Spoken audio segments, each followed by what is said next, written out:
ассалому алайкум шунавандаҳои арҷманд.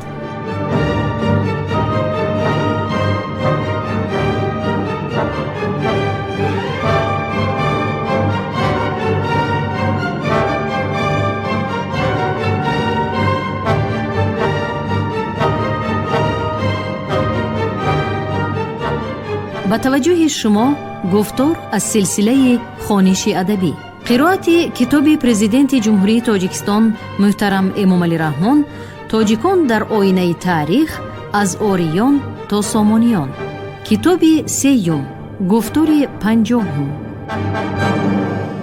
باز خطرهای افزودن فرقیت بین دولت‌های بای و کمبغل، در دست نفران انگشت شمار گرد آمدن سرمایه جهانی به علت عمومی بشری تبدیل یافتن بیکاری و محتاجی، بالاروی نظام دموگرافی عمومی جهانی و افزایش اهالی کشورهای به اصطلاح کمبغل، مهاجرت عمومی اداره نشونده و تنظیم ناپذیر، افزودن سطح ناراضگی و عکس العملهای فاجعه بار و انقلابی اهالی نادار و بینوا و غیره به یک مسئله حل طلب گلوبالی تبدیل می یابد که خواه و ناخواه نظارت به نقشه‌گیری و تنظیم عمومی جهانی را تقاضا می نماید.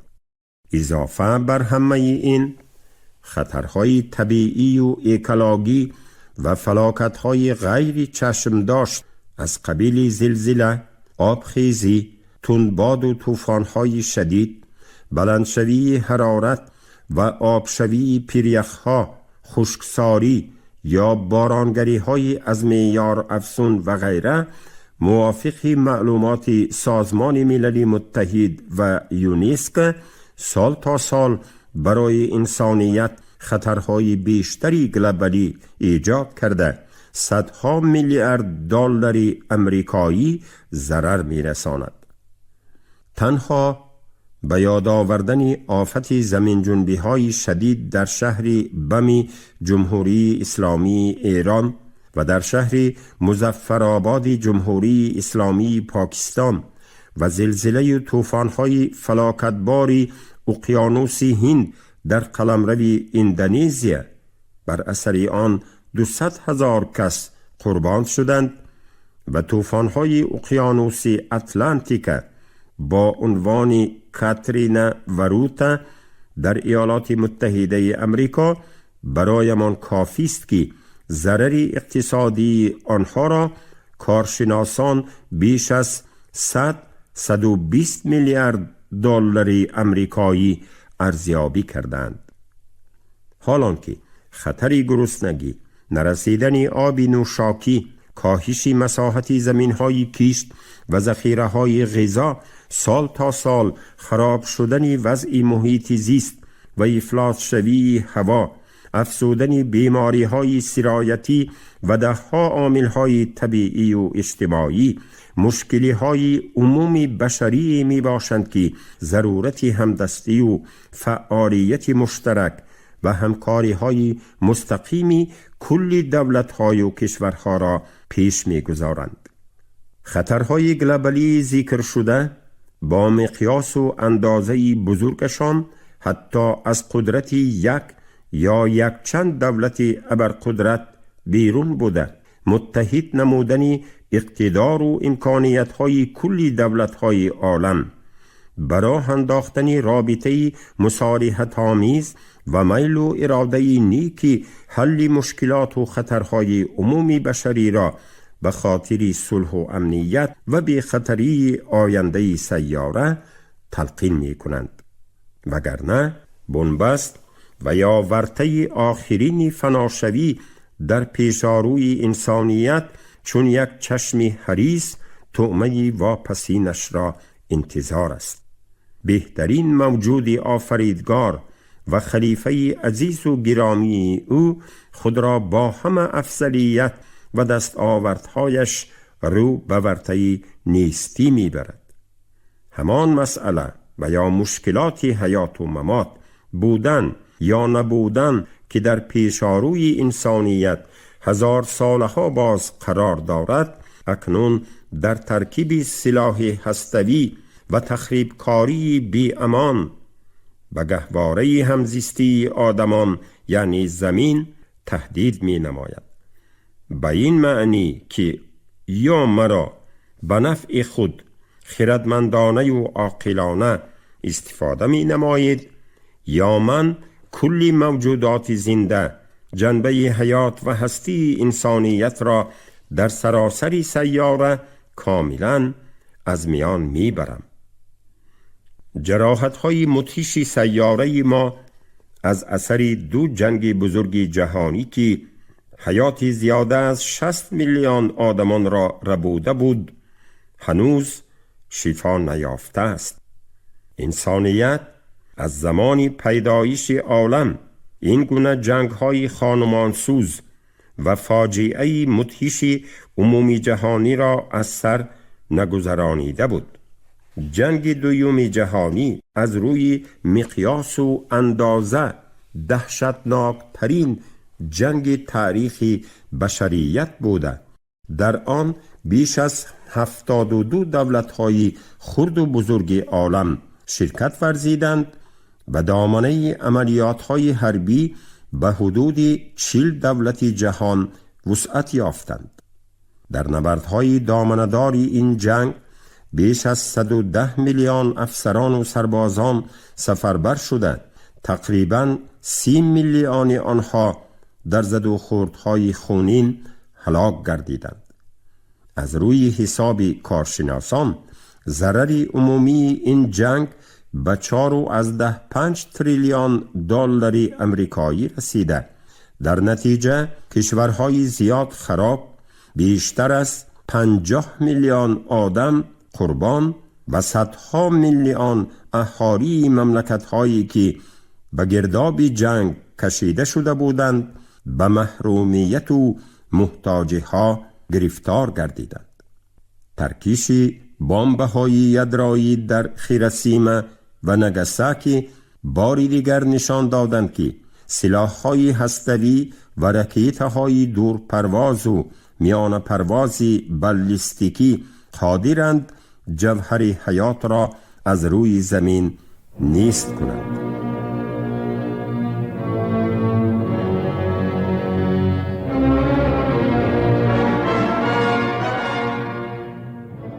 ناگفته نماند که از روی تحقیقات‌های ارثی و ژنتیکی، تجزیه هسته اتمی و فلاکت‌های یدرایی نه تنها محیط زیست را خراب ساخته منبع حیات را از روی زمین می‌رباید، بلکه تأثیر شعاع‌های یدرایی و بلندشوی رادیاسیون به چسبش خروموسوم‌ها و کاهیدن ژنتیکی ارثی انسان آورده می‌رساند. انیخترش جوهر ارثی انسان و گنفاند ذاتی او از اثر زهرآلود شوی یدرایی آسیب شفاناپذیر دیده به قابلیت جسمانی و روحی نسل‌های من بعد تأثیر ناگوار می‌رساند. وقتی آن رسیده است که ترقیات با سرعت علم و تکنیک و کشفیات‌های نو به نوع تکنولوژی معاصر به منفعت‌های عالی انسانی و حفظ بی‌خطری سیاره روانه شوند. زیرا در زمینه دستاوردهای نوترین علم بیولوژی و ژنتیک خطری پدید آمدن تروریسم ژنتیکی از احتمال دور نیست که برای انسانیت از تروریسم واقعی 10 برابر عاقبت‌های مدهش و فلاکتبار دارد. تحقیقات‌های نوترین علم معاصر، علل خصوص آزمایش‌های خطرناک یدرایی، سنجش‌های مؤثر بیولوژی و ژنتیکی، تجربه‌های مرگاور طبی و اکولوژی باید تحت نظارت باشند و عاقبت‌های ناگوارشان پیشگویی کرده شوند. پیشرفت علم و دستاوردهای نوترین آن باید محض برای زندگی سالم، حفظ نسل‌های آینده، تأمین امنیت سیاره و بی‌خطری اکولوژی خدمت کنند وگرنه روزی می رسد که عالمان ساحه بیولوژی و ژنتیک انجینیری مثل اینشتین با آپنهیمر انگشت تأسف گزیده از کاری کرده خود اظهار پشیمانی می نمایند. روند یراقناک شوی با شتاب و افزودن عاقبت‌های فاجعه بار آن دو دولت ابرقدرت جهانی ایالات متحده امریکا و اتحاد شوروی را وادار ساخته بود که استحصال سلاح‌های یدرایی را در نظام معین نگاه داشته تناسب اقتدار حربی و سلاح‌های هسته‌ای اتفاقچیانشان را تحت نظارت گیرند.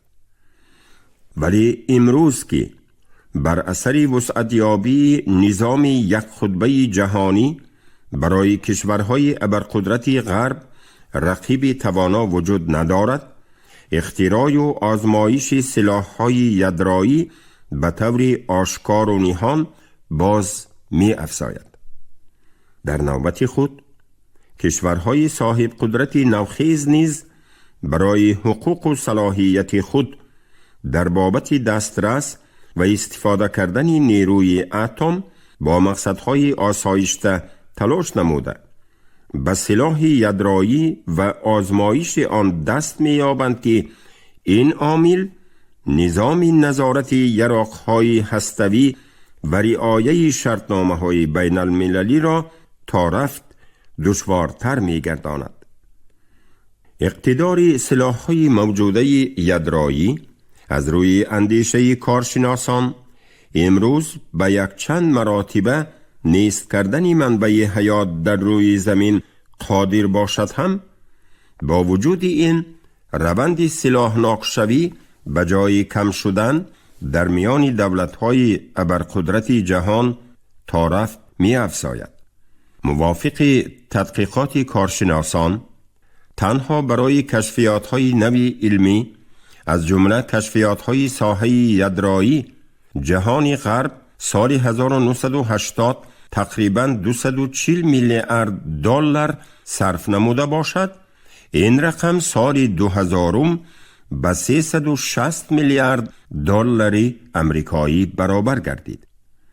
فروش سلاح تدریجاً به یکی از منبع‌های سردرآمد بازار جهانی تبدیل یافته، استحصال یراق‌های نوترین قتل عام را وسعت می‌بخشد. تنها ایالات متحده امریکا برای پیاده کردن برنامه‌های نظامی خود سال 2003 بیش از 379 میلیارد دلار صرف نمود که از کل بودجه نظامی دولت‌های سابق اتحاد شوروی چند مراتب زیادتر است.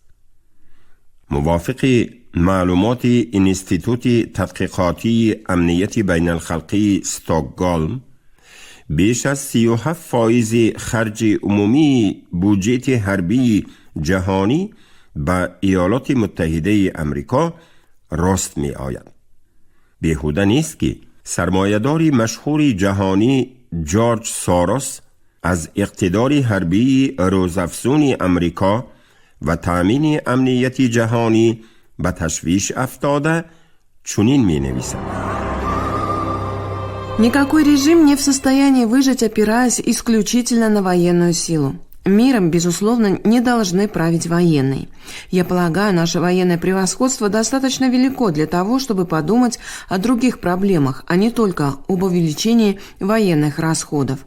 До тех пор, пока мы не обеспечим надлежащий контроль за распространением оружия массового уничтожения, наша цивилизация будет находиться под угрозой. Если нашей безопасности станут угрожать другие страны, мы не сможем ничего предпринять для отражения этой угрозы. Сегодняшние угрозы все без исключения носят асимметрический характер.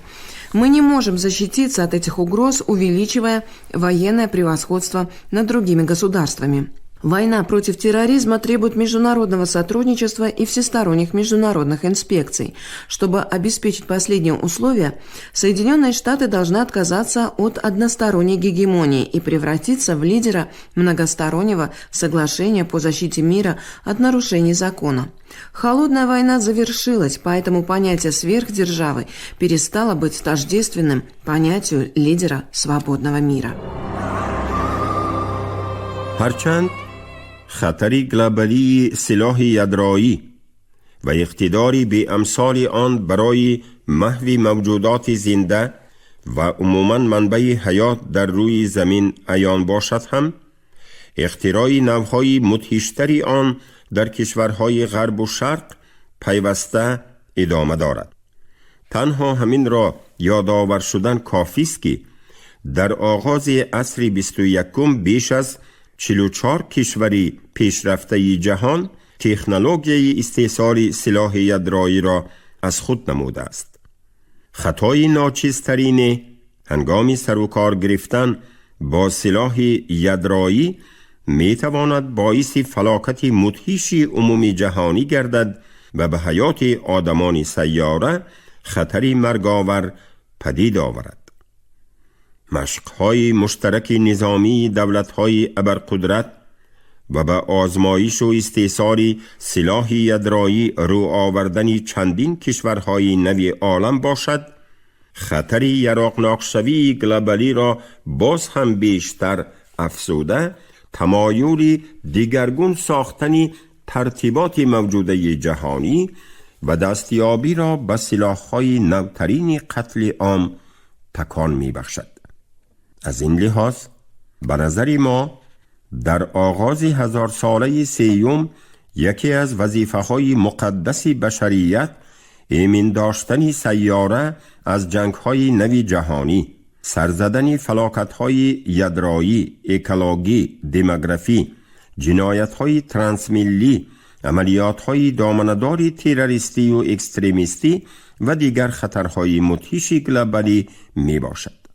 خطر دیگری گلوبالی نسبتاً روشن آغاز عصر 21 که با روندهای مذکور پیوند نزدیک و ترکیبی دارد، این سطح و مضمون نو گرفتن شدت رقابت و برخورد منفعت‌های گوناگون ژئوپلیتیکی می باشد. مبارزه برای ذخیره‌های اشیاء خام و ظهورات قدرت طلبی پدیده دیرین رابطه‌های بین دولتی و بین المللی باشد هم، ولی در ابتدای عصر 21 علل خصوص در شرایط محدود شوی با سرعت ذخیره‌های طبیعی، افزودن رقابت شدید سیاسی و اقتصادی، پیشرفت عملاً نامحدود تکنولوژی و تکنیکی، همچنین مبارزه برای دستیابی به ذخیره‌های استراتژیکی، نظارت منطقه‌های دارای اهمیت حیاتی و حوزه‌های مهم اقتصادی تدریجاً اوج می‌گیرد.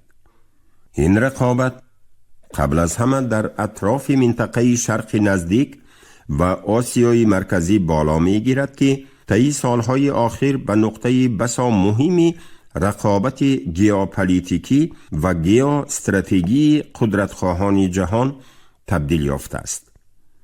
از کسی پوشیده نیست که اشیای خام، ذخیره‌های سوزشواری و انرژتیکی و بایگری‌های طبیعی یکی از عامل‌های اساسی پیشرفت اقتصادیات و افزودن اقتدار صنعتی و استراتژی دولت می باشد.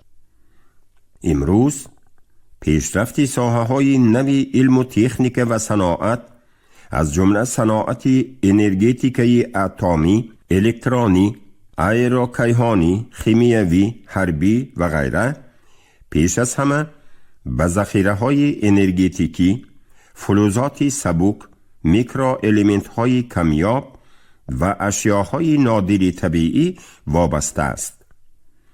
موافق تحقیقات کارشناسان، در آغاز 1000 ساله سیوم استفاده حصه‌های جهانی انرژی در مجموع 39.5% به نفت، 24.3% به انگشت 22.1% به گاز طبیعی، 6.9% به نیروگاه‌های آبی برقی، 6.3% به پایگاه‌های انرژی اتمی راست می آید. از این لحاظ در شرایط کم شدن حجم ذخیره‌های بایگری‌های زیر زمینی، ضدیت آشکار و نهانی بین کشورهای پیشرفته جهان برای به دست آوردن منبع‌های اشیاء خام استراتژی و ذخیره‌های انرژتیکی اوج می‌گیرد. علل خصوص منبع‌های نفت و گاز در جهان امروزه اهمیت گلوبالی پیدا کرده. کشورهای ابرقدرت برای دریافتن و زیر تصرف خود در آوردن آخرین نقطه‌های ذخیره‌های سوزشواری در روی زمین تلاش می‌ورزند. امروز در بازار جهانی یگان اشیای دیگری صناعتی مثل نفت هنگامه‌های زیاد و رقابت تیز و تند را برخیزانیده، حرص سودجویی و برخورد منفعتی دولت‌های ابرقدرت را به حد نهایی نرسانده است. آدمان هنوز در آخر عصر 19 به این مایه چسبکی بدبوی چندان اعتبار نمی دادند و تصور هم نمی کردند که نفت در آینده نه چندان دور باعث خصومت و نگرانی و رقابت تیز و تند دولت‌های ابرقدرت و کورپوراسیون‌های بزرگ جهانی می گردد. اختراع محرکی با محصولات نفتی کار کننده در آغاز عصر 20 احتیاجات را به کارکرد نفت افزون نموده، در مدتی کوتاه به یکی از ساحه‌های بسا سیر درآمد صناعت جهانی تبدیل یافت. افزودن دایره استعمال محصولات نفتی و بالا رفتن طلبات نسبت به سوزشواری دیزلی، ریاکتیوی و روغن‌های مالیدنی باعث نفوذ جهانی یافتن ذخیره‌های سوزشواری و انرژتیکی گردید. اکنون از اتومبیل عادی ترین سر کرده تا پایزد و کشتی‌ها و سمالیات و تکنیک‌های کیهانی، اینچنین بسیار کارخانه‌های استحصالی و صناعتی به محصولات نفتی کار کردن نمی توانند. تنها در جریان جنگ دوم جهانی قریب نصف احتیاجات عملیات‌های حربی به نفت و سوزشواری و دیگر محصولات انرژتیکی راست آمده. کورپوراسیون‌های بین المللی از فروش آن فایده خیلی کلان دیدند. برای قیاس می توان گفت که نرخ یک بریل نفت از $2 سالهای بعد جنگ یکم جهانی سال 1980 به $32-38، سال 2005 به $65-70 رسید که این گواه طلبات روزافزون به این محصولات ضروری صناعتی و مواد مهمی استراتژی می باشد. اما ذخیره‌های طبیعی و بایگری‌های زیر زمینی با وجود همه افزونیشان تا رفت کم شده، بر روند سیاست جهانی تأثیری ناگوار می رساند و خطرهای نوی گلوبالی را در سراسر کره ارض ایجاد می کنند. موافق تحلیل عالمان و محققان، در 10 سالهای دور و نزدیک قرن 21 ذخیره جهانی چندی از موادهای نادر زیر زمینی و اشیاءهای خام صناعتی به پایان رسیده، اختلافهای شدید ژئوپلیتیکی و ضدیت‌های منطقوی و عمومی جهانی را باز هم بیشتر تیز و تند می نماید. موافق پیشگویی کارشناسان، ذخیره جهانی روح پس از 10 سال، ذخیره جهانی مس پس از 15 سال و ذخیره جهانی نفت پس از 35-40 سال به پایان می رسد که همه آنها موادهای مهم استراتژی به شمار می روند. گذشته از این، رقابت تیز و تند دولت‌های ابرقدرت برای تحت وصایت آوردن منبع‌های اساسی تولید نفت بایگری‌های نادر زیر زمینی، منبع‌های اوران و دیگر ذخیره‌های استراتژیکی طبیعی تدریجاً به جنگ‌های شدید گلوبالی نیز آورده می‌رسانند. از کسی پوشیده نیست که هدف‌های اصلی و نهایی دو جنگ بزرگ جهانی در زمینه تقسیم بازارهای نوی بین المللی و منبع‌های بزرگ بایگری‌های زیر زمینی، علل خصوص ذخیره‌های نفت و اشیاءهای انرژیتیکی سر زده بود. در نتیجه محاربه‌های فراگیر جنگ یکم جهانی، قلمرو پهناوری ترک‌های عثمانی محدود شده، شرق نزدیک و شرق میانه منبع‌های اساسی تولید نفت جهانی تحت وصایت و سرپرستی کشورهای غرب و کارپوراسیون‌های بزرگ بین المللی افتاد. به عباره شاعرانه وزیر کارهای خارجی انگلیا لورد کیرزان، اتفاقچیان به غلبه در روی موجهای نفت رسیدند. خریطه جغرافی عالم نیز بعد این جنگ ها کاملا تغییر یافته.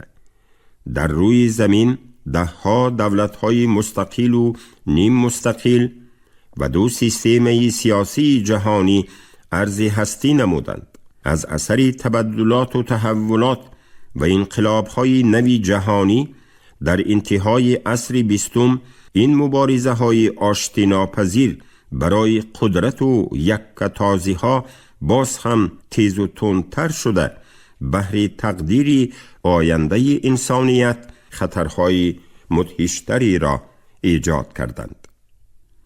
ذخیره های اساسی تولید نفت و منبع‌های انرژیتیکی سیاره ما امروز نیز در شرق میانه و شرق نزدیک، علل خصوص در حوزه‌های خلیج فارس، بحرهای کاسپی و کریب واقع‌اند که تقریباً 70% استحصال نفت جهانی را فرا می‌گیرند.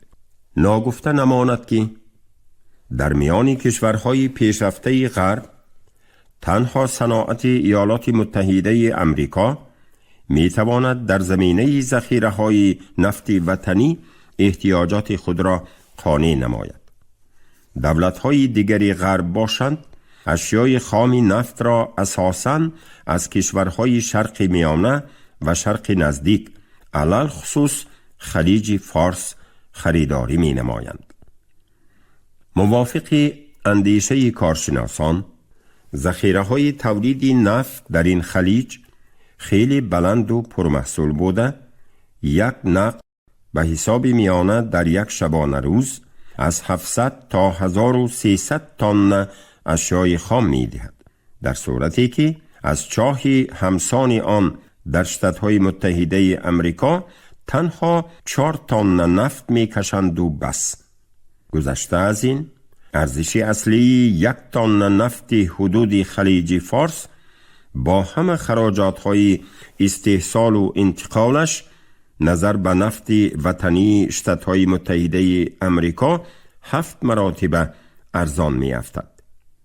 از این لحاظ استحصال و فروش نفت کشورهای شرق نزدیک و شرق میانه با کنسرن‌های بین المللی خارجی آنقدر درآمد افزون می آورد که در دیگر ساحه‌های صناعت آن را به دست آوردن کاملا امکان ناپذیر است. روند کاهیدن ذخیره‌های جهانی نفت، تنقیصی محصولات نفتی یا نرسیدن مواد سوزشواری نظام گلوبالی صناعت جهانی را خللدار نموده، باعث از تب پیش ماندن نبض ساحه‌های جداگانه استحصالات و عموماً مجرای بامرام حیات در روی زمین می گردد. کشورهای ابرقدرت جهان این خطر گلوبالی را بسا خوب احساس می کنند و برای پشتیبانی منفعت‌های اقتصادی و حفظ امنیت استراتژی خویش تلاش می ورزند.